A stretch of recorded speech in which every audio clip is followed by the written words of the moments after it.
সুন্দর, আর বাস অর্থাৎ বাসস্থান।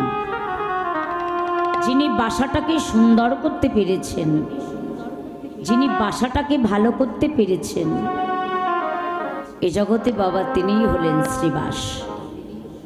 হয়তো অনেকে মনে মনে ভাববেন যে আমাদের কত লাখ লাখ টাকা খরচ করে কত সুন্দর বাসা তৈরি করেছি, তাহলে আর চিন্তা কি ওই বাসায় আমরা ভগবানকে পেয়ে যাব? অনেক টাকা খরচ করে বাসা তৈরি করেছেন, অনেক সুন্দর বাসা, লোকে দেখলে বাহবা বলবে খুব সুন্দর বাসা, কিন্তু ওই বাসাটা সুন্দর হলে কি ভগবানকে লাভ করা যাবে?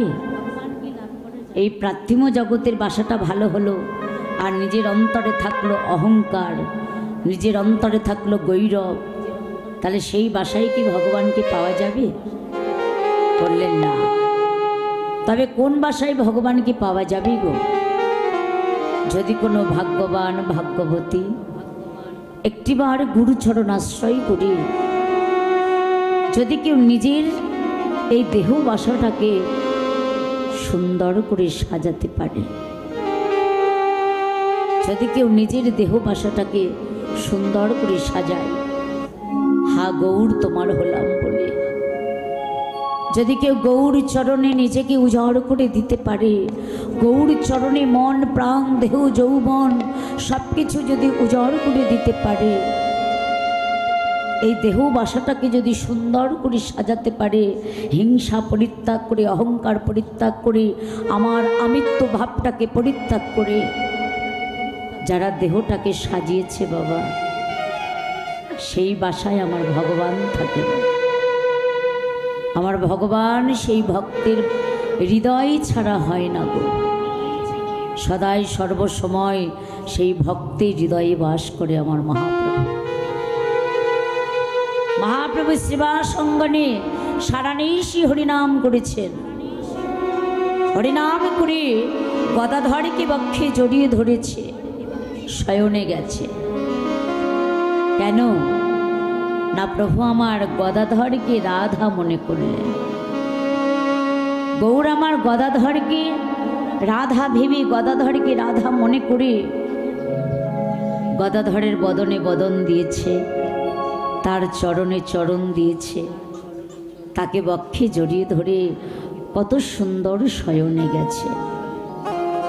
মহাপ্রভু যখন গদাধরকে সঙ্গে নিয়ে শয়নে গেছে, সকলই নদিয়া নাগরিকগণ যারা গৌরকে ভালোবাসেন, যারা গৌর চরণে মন প্রাণ সঁপে দিয়েছেন, তারা প্রভাতকালে কেউ থাকতে পারলেন না ঘরে। যারা গৌর গোবিন্দকে আত্মসমর্পণ করেছেন তারা ঘরে থাকতে পারে না বাবা।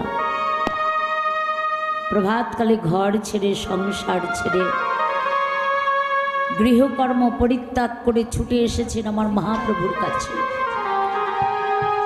ছুটে এসেছেন আমার গৌর হরির কাছে। সবাই গৌর চরণে এসে প্রভাতকালে গৌর চরণে নিজেকে উজাড় করে দিলেন বাবা। বৈষ্ণব কবি বললেন, বাবা ভজন যদি করতে হয় এই প্রভাতকালেই ভজন করো। কেন জানো? প্রভাতে ভজনটা ভালো হয়, কারণ প্রভাতে জীবের মন থাকে শান্ত, চঞ্চল মন থাকে না।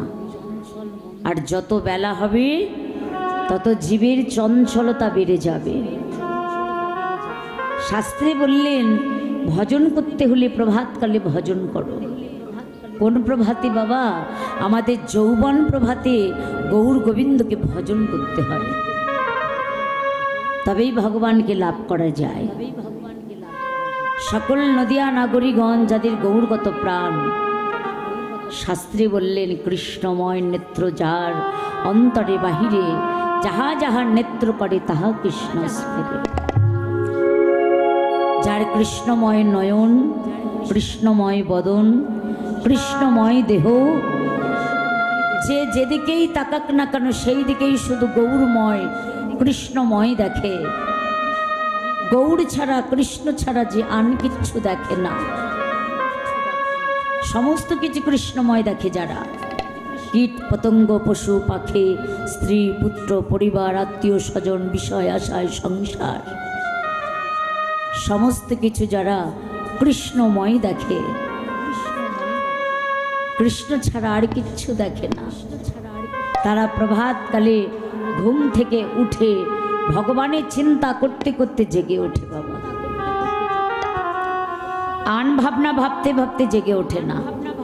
আমরা অনেকে আছি সংসারের চিন্তা করতে করতে জেগে উঠি, সংসারে ভাবনা ভাবি, স্বামী অফিসে যাবে, ছেলে স্কুলে যাবে, তাদের রান্না করতে হবে, কত টাকা ইনকাম করতে হবে, হ্যাঁ এই ভাবনা ভাবতে ভাবতে আমরা উঠে পড়ি সকালবেলা। শাস্ত্রী বললেন যে যে ভাবনা ভাবতে ভাবতে প্রভাতকালে জেগে